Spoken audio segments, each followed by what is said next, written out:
के बटला house encounter case में साकेत की अदालत आज फैसला सुनाएगी। 5 साल पहले हुए इस एनकाउंटर में 2 कथित आतंकी समेत दिल्ली पुलिस के स्पेशल सेल के इंस्पेक्टर मोहन चंद शर्मा शहीद हुए थे। इस केस में कुल 4 लोग आरोपी बनाए गए थे, जिन पर मुकदमा सिर्फ एक ही आरोपी शहजाद पर चला और उसी का आज फैसला आना है। आपको बता दें कि 19 सितंबर 2008 को हुए इस एनकाउंटर को लेकर देश की राजनीति गरमाई हुई थी। अब 5 साल बाद अदालत के फैसले के साथ इस एनकाउंटर की हकीकत भी सामने आएगी। बटला हाउस के लोगों ने इसे फर्जी एनकाउंटर करार दिया था और इसकी न्यायिक जांच की भी मांग की थी, जिसे अदालत ने खारिज कर दिया था। कुछ महीने पहले कांग्रेस के महासचिव दिग्विजय सिंह ने भी कहा था कि बटला हाउस एनकाउंटर फर्जी था, जबकि पुलिस का दावा है कि 13 सितंबर 2008 को दिल्ली में हुए बम हमलों को इन्हीं आतंकियों ने अंजाम दिया था।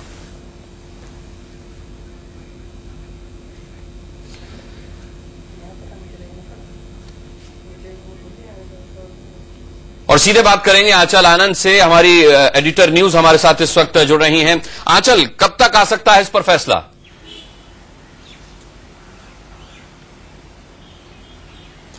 देखिए अनुराग, दोपहर 2 बजे के बाद बाटला हाउस एनकाउंटर मामले में फैसला आने की उम्मीद है। हालांकि इस मामले में जो फैसला आएगा उसी पर ही निर्भर करेगा, क्योंकि एकमात्र जो एक्यूज इस मामले में है वो शहजाद है। जो दूसरा एक्यूज था, क्योंकि वो एब्सकॉन्डिंग है, वो भगोड़ा घोषित किया जा चुका है। तो आज जो अदालत है सिर्फ एक ही एक्यूज के ऊपर अपना फैसला सुनाने जा रही है और बहुत से लोगों की निगाहें आजमगढ़ से लेकर बाटला हाउस तक इस फैसले के ऊपर टिकी हुई है। अनुराग, ये अपने आप में फैसला तो अहम है ही, लेकिन इसके ऊपर जितनी राजनीति हुई है, शायद ही कोई ऐसा एनकाउंटर का मामला हो जिस पर इतनी राजनीति हुई हो और पूरी तरह से वोट बटोरने की भी कोशिश तमाम नेताओं ने, राजनीतिक दलों ने करने की कोशिश की हो। अब सबकी निगाहें इस बात पर लगी हुई है अनुराग, क्योंकि ये मामला फेक एनकाउंटर है या नहीं है, इसको लेकर हाईकोर्ट में याचिका पहले दाखिल की गई थी, जिस पर हाईकोर्ट ये मान चुका था कि जिस तरह से एनएचआरसी की रिपोर्ट है, एनएचआरसी की रिपोर्ट ने कह दिया था कि ये फर्जी एनकाउंटर का मामला नहीं है। तो हाईकोर्ट ने ये बात मान ली थी कि ये एनकाउंटर बिल्कुल असल है। लेकिन अब ट्रायल कोर्ट में जब सबूतों के आधार पर अपना फैसला सुनाया जाएगा तो प्रोसिक्यूशन की थ्योरी में कितना वेट होगा, कितना वजन होगा, ये अब सबकी निगाहें साकेत कोर्ट पर रहने वाली है। पुलिस के तमाम दावे रहे हैं, वहीं दूसरी तरफ शहजाद के वकील ने बाकायदा कई ऐसे पुलिस की थ्योरी में से तमाम लूप होल्स और ग्रे एरियाज निकालने की कोशिश की है।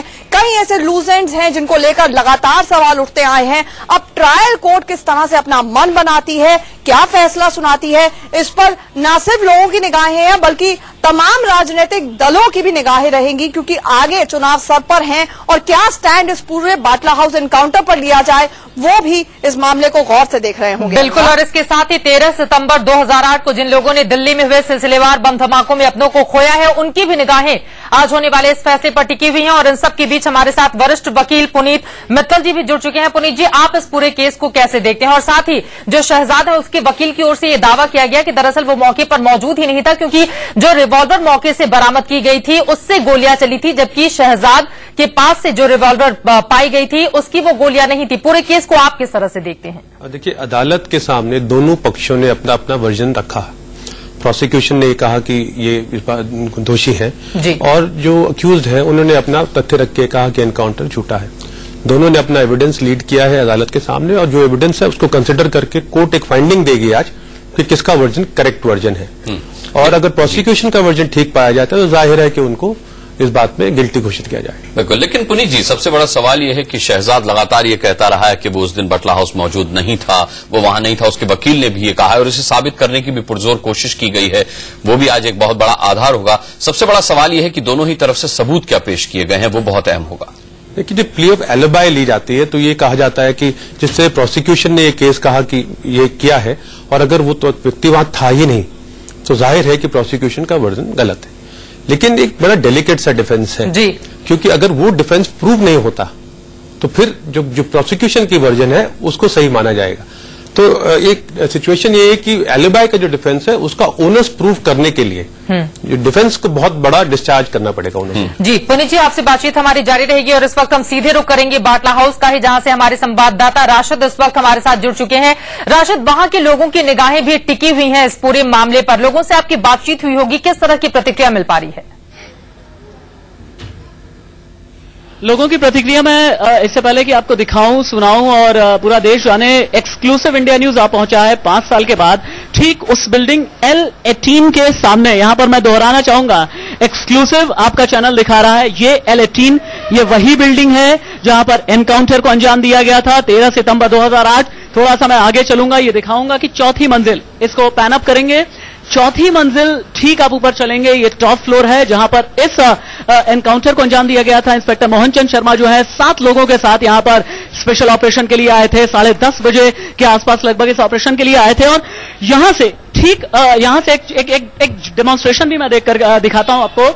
यहां पर पोजीशन ली जाती है, सबसे पहले L18 ये इंश्योर किया जाता है, ये सुनिश्चित किया जाता है कि यही वो बिल्डिंग है। उसके बाद 7 लोग धीरे धीरे अंदर आते हैं।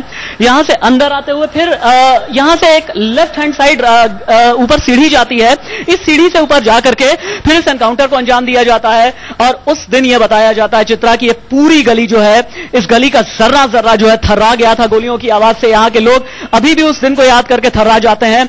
और न सिर्फ इस गली में बल्कि आसपास के इलाके भी थर्रा गए थे।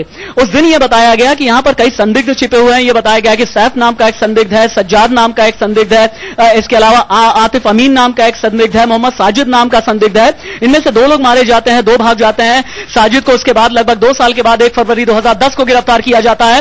और न सिर्फ गिरफ्तार किया जाता है और कई लोग तो यहां पर यह भी बताते हैं कि यहां से खून का भी निशान, जब इंस्पेक्टर मोहन चंद शर्मा को लेकर के आया जा रहा था, यहां पर खून का काफी निशान पड़ा हुआ था। वो खून के धब्बे काफी दिनों तक इसी तरीके से पड़े रहे थे। मोहन चंद शर्मा चूंकि घायल हो चुके थे, यहां पर एक बार उनकी बॉडी लड़ती है। मोहन चंद शर्मा को 2 पुलिस वाले लेकर के जाते हैं, उनकी बॉडी लड़ती है। उसके बाद बिल्कुल लड़खड़ा करके उन्हें 2 लोग पकड़ कर ले जाते हैं, दिल्ली के होली फैमिली हॉस्पिटल में लेकर के जाते हैं। और ये जो L18 बिल्डिंग है आज भी उस दिन को याद करके थर्रा जाती है। और यहां से कई लोग भी हैं इस बिल्डिंग के ठीक सामने। मैं चाहूंगा इस ग्रिल के अंदर कुछ लोग दिखाना चाहूंगा। एक बार अगर इसे आप पीछे घुमा सके अपने कैमरा पर्सन से मैं रिक्वेस्ट करूंगा। ये जो बिल्डिंग है, इस L18 बिल्डिंग के ठीक सामने वाली बिल्डिंग है L11। यहां पर भी ऊपर लोग पहले ये सोच रहे थे कि आखिरकार हो क्या रहा है। उसके बाद जब लोगों को समझ में आया कि यहां पर एनकाउंटर को अंजाम दिया जा रहा है, दरअसल ये वो साल था चित्रा जब दिल्ली में 13 सितंबर को सीरियल बम धमाके हुए थे। ये वो साल था जब जयपुर में सीरियल धमाका हुआ था। ये वो साल था जब बेंगलुरु में सीरियल धमाका हुआ था। ये वो साल था जब अहमदाबाद में सीरियल धमाका हुआ था। और कहा यह गया कि इस बिल्डिंग L18 में बहुत कुछ साजिश रची गई। हालांकि उसके बाद इस बिल्डिंग L18 को लेकर के काफी ज्यादा फिर पॉलिटिक्स होती है। मुख्तलिफ जो पार्टियां होती हैं उनमें से कई ये कहते हैं कि जुडिशियल इंक्वायरी होनी चाहिए। उसके बाद मामला कोर्ट में जाता है, कोर्ट NHRC को कहता है, NHRC जो है दिल्ली पुलिस को। एक और सवाल का जवाब आपसे चाहिए। कहा यह गया था कि दरअसल जो शहजाद है वो अपने एक सहयोगी के साथ बालकनी से कूदकर भाग गया था। आगे जो हम देख पा रहे हैं, क्या इसके अलावा भी कोई रास्ता है? क्योंकि दिल्ली पुलिस ने जो तथ्य पेश किए थे उनमें इन बातों को भी शुमार किया गया था। मैंने यहाँ का एक रियलिटी चेक भी किया है चित्रा, एक आपको दिखाना चाहूंगा। ये है ये आप कह लीजिए कि बिल्डिंग का ये ग्राउंड फ्लोर है। फर्स्ट फ्लोर आप जाते हैं, फर्स्ट फ्लोर देखिए, सेकंड फ्लोर देखिए, थर्ड फ्लोर देखिए और फोर्थ फ्लोर देखिए। फोर्थ फ्लोर यहाँ का टॉप फ्लोर है। अभी कुछ देर के बाद मैंने इस पूरी बिल्डिंग का जायजा लिया है, हम दर्शकों को दिखाएंगे भी। लेकिन उससे पहले मैं बताना चाहूंगा ये बिल्डिंग इस तरीके की है। थोड़ा सा पंकज अगर हम दिखा सकें, ये L18 के अलावा L19 जो बिल्डिंग है आप देख सकते हैं, यहां से छत बहुत ज्यादा नीचे है, यहां से कोई कूद नहीं सकता था, ये दावा किया गया। डिफेंस के जो लॉयर थे, शहजाद के जो वकील हैं, वो ये दावा कर रहे हैं कि यहां से कोई नहीं आ सकता था। इसके अलावा जो बगल की L17 जो बिल्डिंग है वहां पर भी कूद करके नहीं आया जा सकता था। तो फिर जाहिर सी बात है ये वो रास्ता है। पंकज एक बार दिखाइएगा, ये वो रास्ता है बताया गया कि जब सारी भीड़ निकल करके जा रही थी, इसी रास्ते सारी भीड़ निकल करके जा रही थी। और सज्जाद माफ कीजिएगा शहजाद और आतिफ अमीन, शहजाद और साथ ही साथ आरिफ जुनैद माफ कीजिएगा, ये 2 लोग यहां से निकल करके चले जाते हैं। और कहा यह गया कि आखिरकार इस तरह का एस्केप, इतना आसान एस्केप रूट उनके लिए क्यों हो सकता था, ये शहजाद के वकील का बार बार कहना है। पूरा ज्योग्राफिया भी मैं इसीलिए चित्रा लगातार आपको। लेकिन राशिद, इस मामले में पुलिस ने यह कहा था कि इस बिल्डिंग में चूंकि राशिद इस बिल्डिंग में चूंकि और लोग भी रहते थे और जिस वक्त ये एनकाउंटर शुरू हुआ तो तमाम फ्लोर से निकल करके लोग भागे और उसी भीड़ में शामिल होकर के शहजाद और जुनैद भी निकल भागे थे। ये पुलिस की दलील है। बहरहाल आपसे अपडेट लेते रहेंगे। एक रियलिटी चेक की इस बिल्डिंग की आपने बात की है, आपकी वो रिपोर्ट देख लेते हैं। मैं इस वक्त मौजूद हूं साउथ ईस्ट दिल्ली के बटला हाउस इलाके में। 19 सितंबर 2008 के दिन बटला हाउस की ये जो गली है, कहते हैं कि इसका जर्रा जर्रा गोलियों की आवाज से थर्रा गया था। 7 लोगों की टीम के साथ उस वक्त इंस्पेक्टर मोहन चंद शर्मा यहां से अंदर आते हैं। मोहन चंद शर्मा और उनकी टीम को तलाश थी एक खास बिल्डिंग की। उस बिल्डिंग का नंबर था L18। यहां पर 7 पुलिस वाले पहुंचते हैं और L18 ये वो बिल्डिंग नंबर था जहां से वो ऑपरेशन शुरू होता है, जिसका नाम बटला हाउस एनकाउंटर दिया गया। मैं इसके अंदर जाता हूं। यहीं के 4थी मंजिल पर उस एनकाउंटर को अंजाम दिया गया था। 7 पुलिस वाले एक एक करके अंदर आते हैं। ये वो साल था जब 13 सितंबर 2008 को दिल्ली दहली थी सीरियल बम धमाकों से। 4थी मंजिल तक मैं लेकर के चलूंगा। 7 लोगों की टीम एक एक कर बहुत ही अटेंटिव होकर के बहुत शांति से ऊपर जाती है। उन्हें यह पता था कि यहां पर कुछ संदिग्ध लोग छिपे हुए हैं, जिनमें से शहजाद, आरिफ जुनैद, इसके अलावा आतिफ अमीन, मोहम्मद साजिद और सैफ, इन 5 लोगों के बारे में खबर होती है। मैं इस वक्त फर्स्ट फ्लोर पर आ चुका हूं। ऑपरेशन को अंजाम देने के लिए 7 लोगों की टीम बहुत हौले हौले बढ़ती है। सुबह के 10:30 बज रहे थे। सब कुछ सामान्य चल रहा था। 19 सितंबर 2008 का वो दिन था। 2nd फ्लोर तक हम पहुंच चुके हैं। 2nd फ्लोर पर आने के बाद तलाश थी 4थी मंजिल पर फ्लैट नंबर 108 की। फ्लैट नंबर 108 की तलाश में पुलिस वाले और ऊपर चलते हैं। इंस्पेक्टर मोहन चंद शर्मा बाकी लोगों को ये कहते हैं कि मुझे आप लोग कवर कीजिए, मैं सबसे आगे चल रहा हूं। 3rd फ्लोर तक हम पहुंच चुके हैं। बस यहां पर थोड़ी देर तक इंस्पेक्टर मोहन चंद शर्मा ठिठकते हैं, क्योंकि उन्हें पता था कि 4थी मंजिल पर कुछ संदिग्ध लोग छिपे हुए हैं। यहां से बढ़ा हुआ एक एक कदम बहुत संभल करके आगे बढ़ रहे थे दिल्ली पुलिस की टीम। ऊपर आते हैं 4थी मंजिल और सभी को तलाश थी इस फ्लैट नंबर 108 की। इंस्पेक्टर मोहन चंद शर्मा अपनी पोजीशन लेते हैं, अपने बाकी लोगों से कहते हैं मुझे कवर करो। गन बाहर निकालते हैं। उनके शरीर पर बुलेट प्रूफ जैकेट नहीं थी। वो दरवाजे को नॉक करते हैं बहुत धीरे से। अंदर से कुछ लोग निकलते हैं। इंस्पेक्टर मोहन चंद शर्मा कहते हैं कि उनकी आइडेंटिटी उन्हें जानना है। अंदर से फायरिंग होती है। 3 गोलियां इंस्पेक्टर मोहन चंद शर्मा को लगती है। उन्हें दक्षिणी दिल्ली के होली फैमिली हॉस्पिटल में लेकर के जाया जाता है। शाम 7 बजे तक उनकी मौत हो जाती है। लेकिन उस दिन अगले 2 घंटे तक यहां के लोग पूरी तरह सन्न थे। कई सवाल उठाए गए। सवाल ये उठाया गया क्योंकि कहा यह गया कि आरिफ जुनैद और शहजाद यहां से भाग चुके हैं। सैफ जिंदा पकड़ा जाता है और वहीं साथ ही साथ आतिफ अमीन और मोहम्मद साजिद मारे जाते हैं। कहा यह गया, दिल्ली पुलिस की थियोरी ये थी कि सीढ़ियों से होते हुए भागे। सीढ़ियों से अगर होते हुए शहजाद और आरिफ जुनैद भागे तो उन्हें पकड़ा क्यों नहीं गया? ये एक डिफेंस लॉयर ने अपनी तरफ से शहजाद के वकील ने कहा है। थोड़ा और ऊपर चलते हैं। क्या संभव था कि छत से शहजाद और आरिफ जुनैद भाग सकें? एक बार फिर से मैं दिखाने की कोशिश करता हूं। हर तरफ इसी तरह ग्रिल लगी हुई थी। यहां पर इसी तरह की ग्रिल लगी थी। टॉप फ्लोर पे आ चुके हैं। छत पे, छत के बारे में यह कहा गया कि हो सकता है इस छत से भागने की कोशिश आरिफ जुनैद ने की हो। यह भी हो सकता है। उसके बाद यहां आसपास जितने भी घर हैं, हर कोई अंदर छिप जाता है।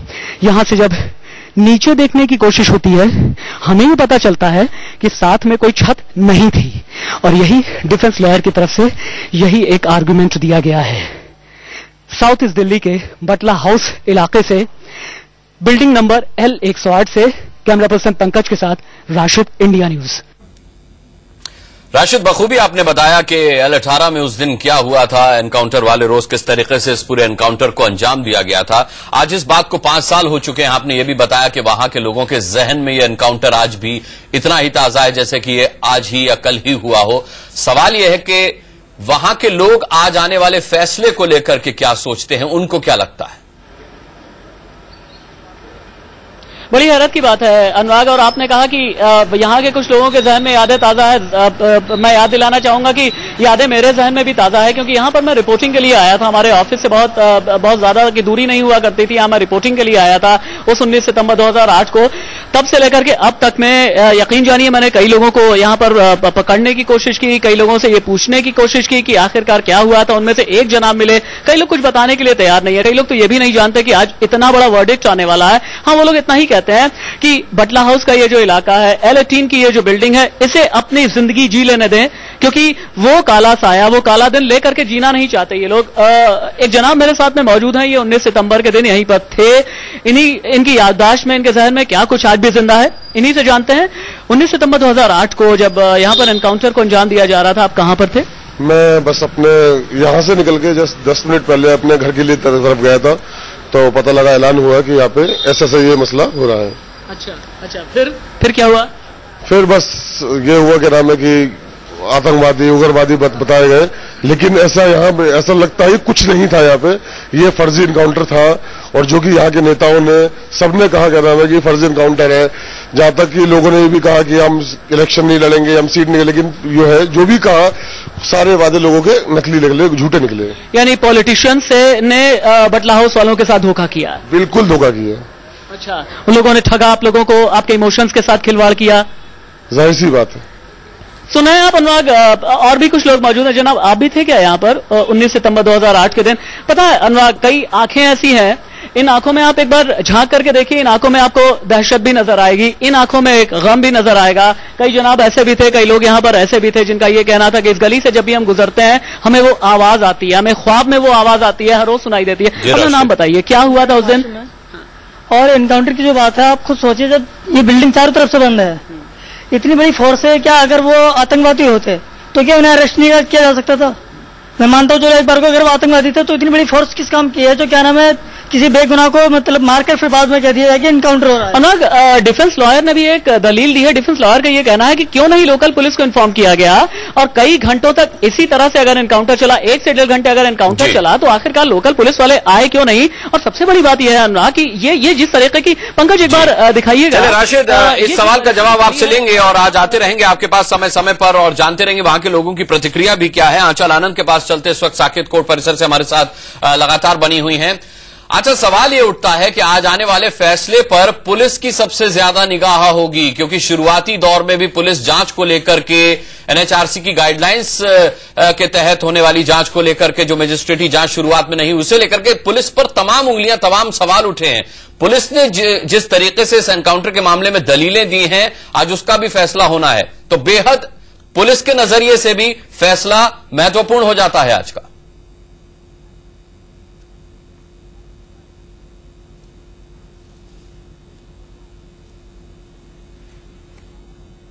आंचल तक शायद हमारी आवाज नहीं पहुंच रही, उनका फोन डिस्कनेक्ट हो चुका है शायद।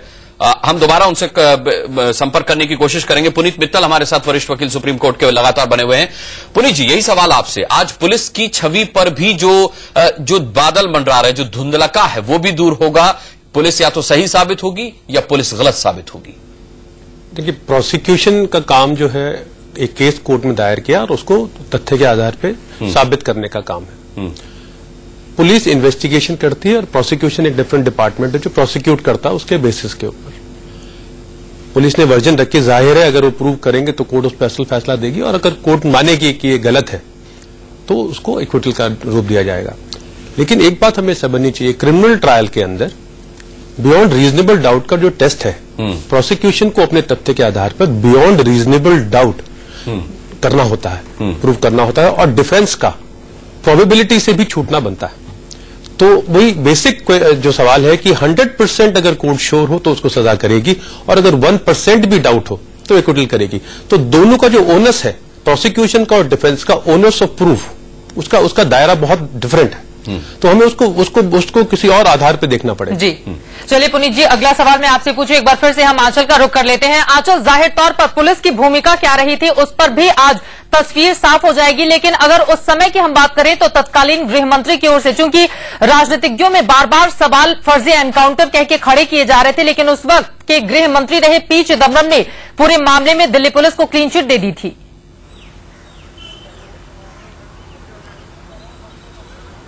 बिल्कुल, पी चिदम्बरम ने क्लीन चिट दे दी थी, और इसमें सवाल यहां पर यही बनता है कि दिग्विजय सिंह पहले बोला था कि इस मामले की जुडिशियल प्रोब होनी चाहिए क्योंकि ये फेक एनकाउंटर का मामला लगता है। होम मिनिस्टर ने कहा कि उनको क्लीन चिट मिल गई है, और उस वक्त एमओएस होम जो होते थे, श्री प्रकाश जायसवाल, उनको जानकारी ही नहीं थी कि ऐसा कुछ हो रहा है, ऐसा कुछ एनकाउंटर हो रहा है। तो कई सवाल यहां पर खड़े हो रहे थे, लेकिन यहां पर बहुत अहम बात मैं ये बताना चाहूंगी, जो अभी पुनीत भी आपको चित्रा बता रहे थे। देखिए, प्रोसिक्यूशन का केस यहां पर सिंपली ये था कि उनके पास पासपोर्ट था शहजाद का, जो उन्हें मौका वारदात से मिला, उनका ये कहना था कि अतीक आतिफ अमीन जो आतंकी था, जो मारा गया था स्पॉट के ऊपर, उसके फोन से सुबह सुबह कुछ ही घंटे पहले इस पूरे एनकाउंटर के बातचीत हुई थी शहजाद के माता पिता से। तो कोर्ट, उनका ये कहना है था कोर्ट में कि बाकायदा इसको लेकर कॉल डिटेल रिकॉर्ड्स हैं। उनका ये कहना था कि सर्वेलेंस के ऊपर रखा गया था इन लोगों के फोन्स को। अब यहीं पर सवाल आ जाता है डिफेंस का। जो शहजाद है, आपको याद होगा, क्योंकि वो 1.5 साल बाद पकड़ा गया था, तो सबसे पहले शहजाद के वकील ने जो कोर्ट को बताया वो यही कहा कि देखिए पासपोर्ट जो आपने दिखाया वो एक्सपायर हो चुका था। उनका ये कहना था जो कॉल डिटेल रिकॉर्ड्स की बात की जा रही है उसका अगर सर्वेलेंस पे रखा गया था तो बाकायदा ट्रांसक्रिप्शंस भी होनी चाहिए। वो एक तरह से पूरी शक्ल सूरत में पुलिस ने पेश नहीं की। इसके अलावा कई ऐसे डाउट्स हैं जो रेज किए गए प्रोसिक्यूशन थ्योरी को लेकर। उसमें यह भी कहा गया कि जिस तरह से शहजाद के भागने की बात की जाती है तो ह्यूमनली इम्पॉसिबल था शहजाद का वहां से भागना, ये कहना था शहजाद के वकील का। और साथ ही साथ मोहम्मद सैफ जो दूसरा लड़का, पुलिस का अपना केस है कि हां हमने उसको हिरासत में लिया उस वक्त बाटला हाउस से, लेकिन क्योंकि उसने सरेंडर कर दिया तो हमने केस नहीं प्रेस किया। केस नहीं प्रेस किया समझ में आती है, लेकिन ये सोचिए कि जब बाटला हाउस में 20 राउंड गोलियां पुलिस की तरफ से चल रही थी और दूसरी तरफ से चल रही थी, तो ऐसा शख्स जो कि अगर मान लीजिए टॉयलेट में भी बंद था, कितने राउंड गोली चली ये वो सुन रहा था, कब एग्जैक्टली हमला हुआ, क्योंकि बहुत सारे ग्रे एरियाज हैं। पुलिस ने इस शख्स को विटनेस तक नहीं बनाया। तो कई ऐसे सवाल हैं इसको लेकर खड़े होते हैं। तो जाहिर तौर पर आज जो कोर्ट है वो दोनों तरफ की दलीलों के बाद, दोनों तरफ के एविडेंस जो सबमिट किए गए हैं उनको वे करने के बाद अपना फैसला सुनाएगा। बिल्कुल आंचल, और आपसे हम आगे भी बातचीत करते रहे।